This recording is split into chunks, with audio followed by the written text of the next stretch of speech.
We are so pleased to be back with you for another episode of Curiosity Not Judgment, and Happy New Year. My name is Birga. Feliz Ano Novo, and I'm Gary. So we have taken a few weeks of pause, as we said we were going to do, between Christmas and the New Year. So now as we sit together, we are in the first week of January, looking ahead at 2025. There has been lots of things that have transpired since you and I have sat in the same room together, and wanted to touch on some of those things, especially some of those big news items, because I think it fits very appropriately in the Curiosity Not Judgment format as we consider legacy. And what legacy do we want to leave? Not only in our entire lives, but in our jobs, in our families, in our communities, in our churches, in our organizations. What legacy, when people look back and think about what we did as individuals or what we did as groups and teams and communities, what do we want that legacy to be? Yeah. So you and I have been talking about this book that we've been wanting to write, and we've stated, I think even last episode, that we're going to be really intentional. We're going to finish up through episode 150 of the podcast series, and then we're going to transition into some time of writing the book. And I have always wanted authorship to be, listed in my legacy, right? I want to have a published work, and that's something that's always mattered to me. Why? I don't know, but it's just something kind of I've had in that, list of things that I'm hoping to have marked off on my ultimate checkbox. But how about for you? Do you have a personal few items that you really wanted to be part of your legacy? Yeah, as a matter of fact, I was just thinking about this before Christmas. I'm reading another book called 10X, and they go through in one of the chapters. They talk about, what do you want? And it's wants versus needs, and nobody can really criticize you for what you want. What do you want out of life? What do you want?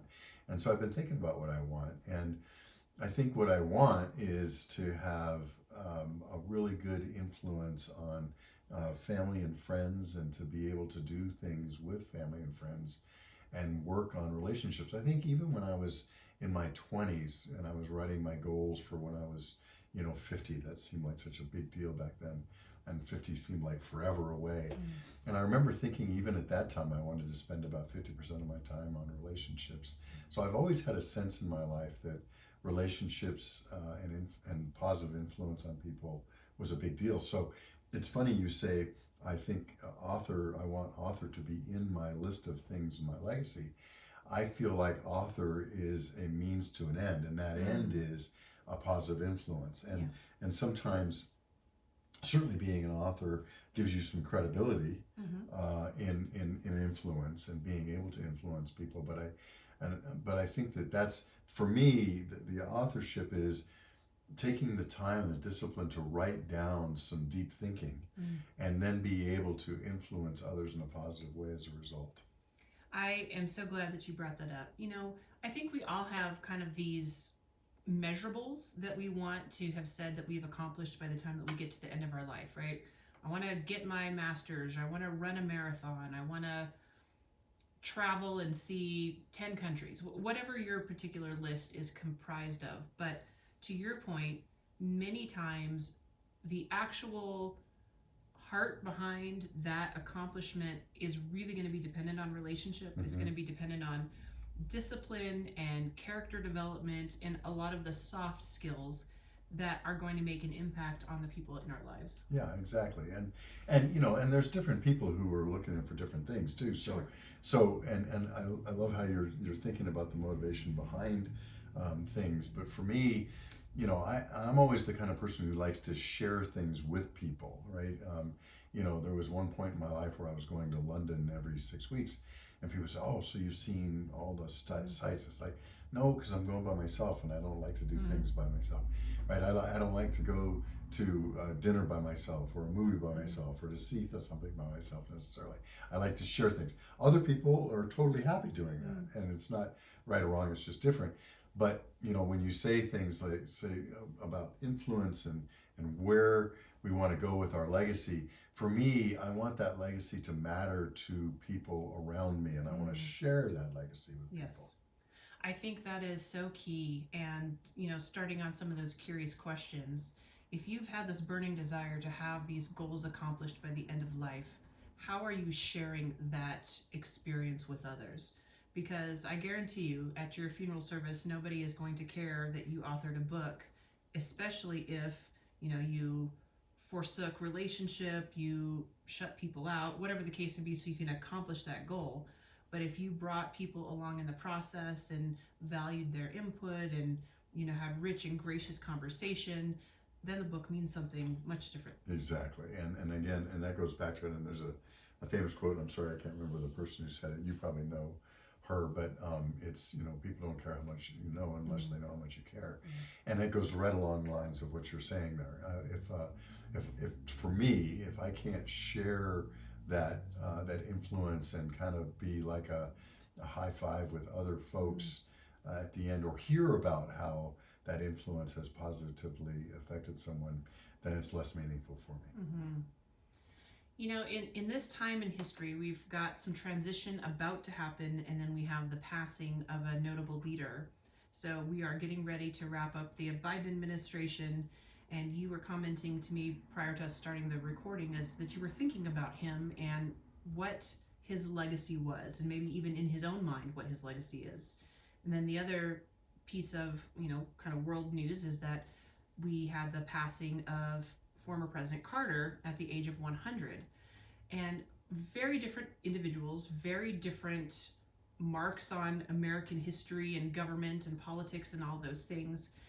And so, us being very curious people, we wanted to maybe have some conversation around legacy, what builds legacy, what defines legacy. And, as we go through this episode, how do we be intentional about legacy beyond just those notable achievements? Yeah, and also I think it's really good for perspective. Look, I'm a big Jimmy Carter fan, but I wasn't necessarily a fan when he was president.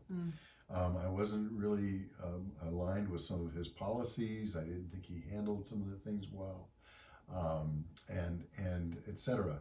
But as a human being, what a good person. And you saw that after his presidency was done. He didn't say, "Oh, woe is me," and I was a one-termer, and "Oh, this is terrible," and I'll go be selfish and do my own thing and live off the life that I was. Go be a lecturer and make a lot of money as a former president. He didn't do any of that. He and Rosalind, they put themselves and were passionate around Habitat for Humanity and building houses for the less fortunate and doing a lot of different things that were very philanthropy motivated, that were just fantastic. And I think everybody agrees that at the end of his life, he left a really good legacy. To your point, that gives me hope, because even if I'm disappointed with myself or my performance in some area now in this given moment, the long term is what matters. And even though we don't feel great about something that's going on right now, or we're watching somebody else and thinking, "Oh, that's not great," the long term is what matters. Yeah. And it's so fascinating just to watch things play out, right? And of course, politics aside, you've got an individual who served as president for 4 years, made some remarkable contributions to the global community through philanthropy and hard work and dedication to different organizations and agencies. But I think one of the things that constantly gets mentioned about him is he was married for 70 years, and his wife was his ultimate partner in everything, his advisor, his confidant. And man, I want that kind of legacy, Sure, do I want to be known for good work in the nonprofit space? Absolutely. Do I want to write a book? Yes. But I think, for somebody to look back and say, man, those two were married and they loved each other with everything that they had, and there was no question about the legacy of love that came out of that couple. To me, that is a beautiful testimony. Boy, I'm really glad you brought that up, because you're right, that is a big testament. And I think that if you look at folks who have that kind of a dedication to relationship, I think it's attractive to most people because they realize how hard relationships can be. Yeah. And even though we saw a loving, committed couple, I guarantee there was some sparks and fireworks at times behind closed doors, and that's okay. Yeah. You know, the sausage making, is not the sausage. The sausage making is not what you ultimately have as an outcome. And those were two very passionate people. So I guarantee there were some good arguments there. Probably so. But they were dedicated to each other, and they were dedicated to the marriage first, which meant that they got over their own personal stuff. They died to their own interests in order for a higher value and goal. Yeah. And that had to happen for that to be the case. Yeah. A 70-year marriage is an amazing accomplishment and legacy, just because we all know how hard that is. Yeah. So another person who comes to mind, and we'll get to the Biden thing in just a second, but I had recently seen a video about Dick Van Dyke. I think could he have just turned 100? He's pretty up there. I think he just turned 100. And, still spry and, doing a little shuffle dancing now and again. And he had recently collaborated with a band and done an extended music video where his kind of story and some video clips are intertwined. Oh, I totally have to go look at that. Yeah, it's with Coldplay. So it's Dick Van Dyke and Coldplay. So I watched that and smiled. And, somebody like that in the entertainment space, sure, has a legacy of movies, right? And television shows and entertainment career. But again, it really for him boiled down to the scene in which the whole family is there. When you get into your 90s and then into your 100s, you've probably got grandkids and great-grandkids and maybe even some great-greats at that point. That's right. That is a beautiful legacy. Yeah, and again, that's the whole thing. And, as you know, we just had a big family reunion in Florida, and both sides of the family, 24 people there. And it was amazing. And, having all the kids and the grandkids and everybody there, and having that big photograph, I'm looking at it on my wall right over here. That's what life's about, right? And, having estrangements with family members is something that I think is sometimes the easy way out, right? And I think that, look, abuse and bad things aside, of course, and dysfunction, but boy, working hard on anything and having and knowing that that's the higher value is a big deal. That's family relationships, that's long-term career, that's customer relationships, that's relationships with coworkers. It's a lot of things, but boy, family is the real test of time. I do want to talk for a little bit about the transition of President Biden leaving the White House, and I would be curious. He's up there in age, and he won't have the opportunity to have decades like Jimmy Carter did post-office, but I'm very curious to see what his next number of years are going to look like. Is he going to kind of shrink away into retirement and obscurity and lean on the legacy of his 2 terms in office, his term in office, or is he going to, rise up to the challenge of, I've got more life to live, and I want to see what I can do with my remaining time and how I impact others. Yeah, and I hope that's the case, and I hope that he, parlays his public service into service to others going forward. And I he doesn't have as much time as Jimmy Carter does, in all probability, Sure. and especially with some of his illness and health issues. But I hope that he uses his time wisely as a unifier in service to others, and I hope that's his legacy. I really do. I'm a little bit worried about some of the things I'm seeing at the end, that he might go down the path of kind of blaming and doing other things. And I hope that's not the case. I hope he's a unifier and in service to others, because what a pulpit you have as an ex-president to do great things. And I hope that that's the case. Absolutely. But it does make me mindful that we have the opportunity that if in our career, whether that be political or otherwise, if we have not accomplished the things that we maybe wanted to accomplish, or we don't become known for something, life changing or, world formatting, we still have the opportunity to make a tremendous impact in other ways. And so I think oftentimes it's easy to get caught up mentally in the professional sphere and kind of do a little bit of woe is me. I didn't check the boxes and I didn't meet the mark of these things that I wanted to do while I was employed by X or in office, right? But to the point, going back to Carter, what a rich and fulfilling post-professional life he had. And I don't think one person who got a house out of Habitat for Humanity cared that he ever was a sitting president. That's right. And I think that's kind of the cool part is that he didn't use it as okay, I've reached this level, and so therefore I'm only considering things at that level and above. Right. He actually went back down and said, hey, I'm going to do things at a level where I'm going to roll up my sleeves and help out, that one starfish at a time from the old story. Because it did matter to each person that got a house as a result of his efforts. And the whole organization got a boost because of his involvement. And so, you're exactly right. That's the kind of legacy that we want to leave.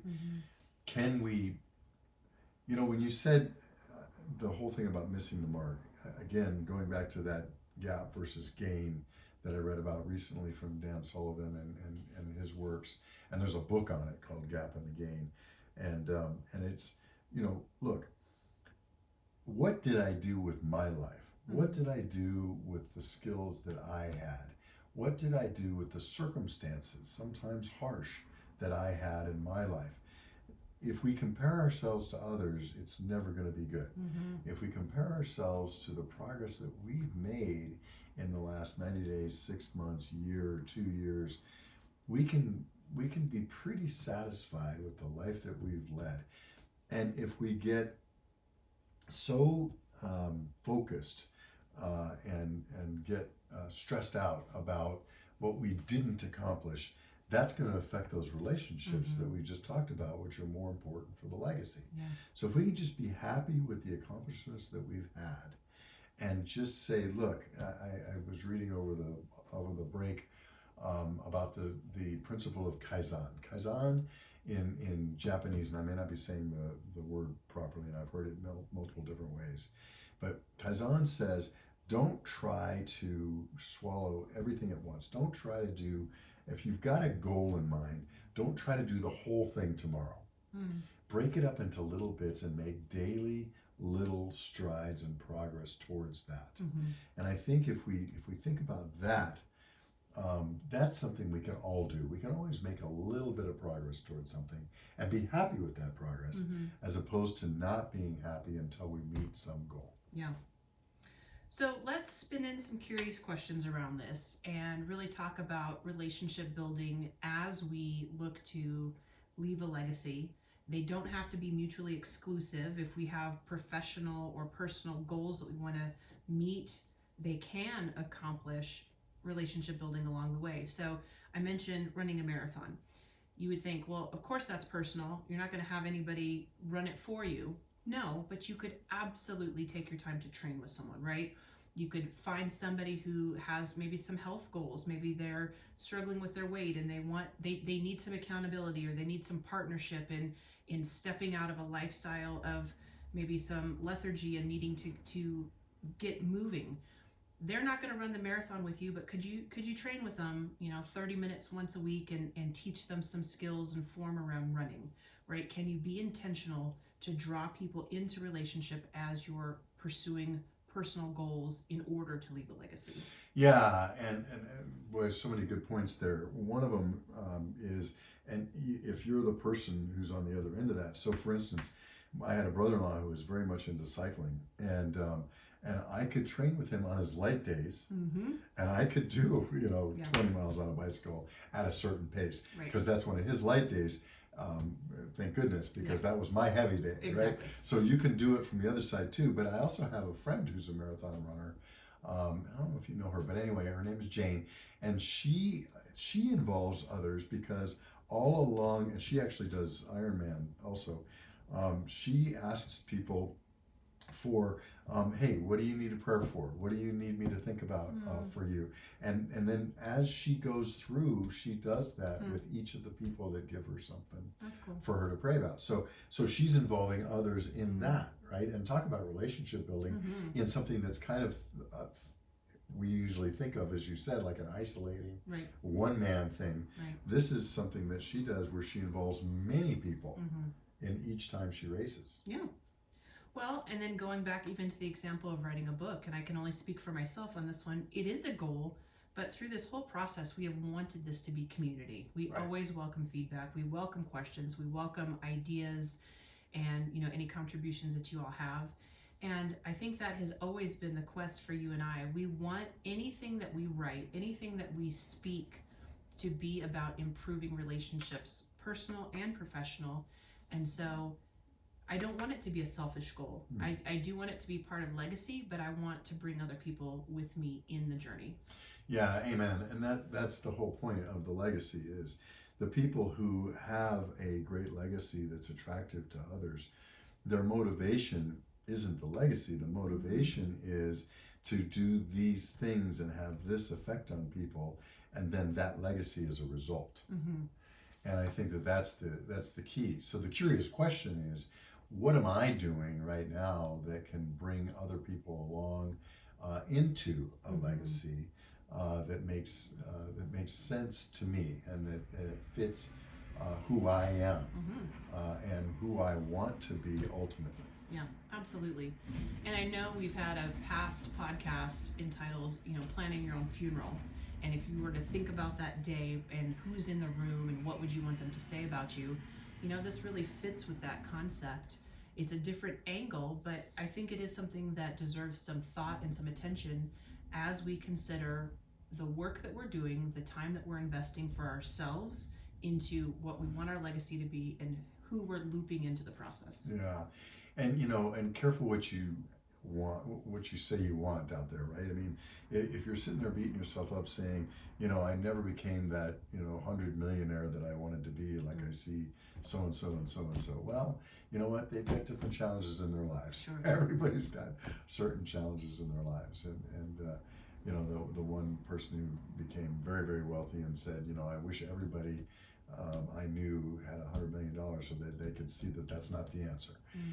What can we do to make sure that those relationships and that I'm involving other people along the way toward the things that I want to do? I mean, what that's the curious question. Right, absolutely. Yeah, do you want to be known for the objective having been met, right, or having included people in the process towards meeting that objective? No, good curious questions. I will close with one little brief anecdote that I saw today, which just made me chuckle. So, certain people are known for their expertise or their, skill in a particular area. And when asked to share, the answer is typically, but I shouldn't say typically, sometimes the answer is, that's mine, it's proprietary, it's my secret sauce, right? So I don't even know if this is true, but it made me laugh if it was. There's a particular grandma who is known for her cookies, and everybody wanted grandma's cookie recipe, and her response when asked was always, "Over my dead body." And so on the back of her headstone was funny. the recipe engraved. So there you go, grandma's cookie recipe on the headstone. Dead body. So, all right, we'll close it up for today. As always, we welcome your questions, your feedback, your ideas. CuriosityNotJudgment.com is the website. You can also comment on any of the platforms that you are viewing or listening on, and we will wish you a fabulous week, and we'll see you next time. And if your goal is to have people visit your gravesite, print a secret on the back of your headstone. There you go. Have a good one. Take care.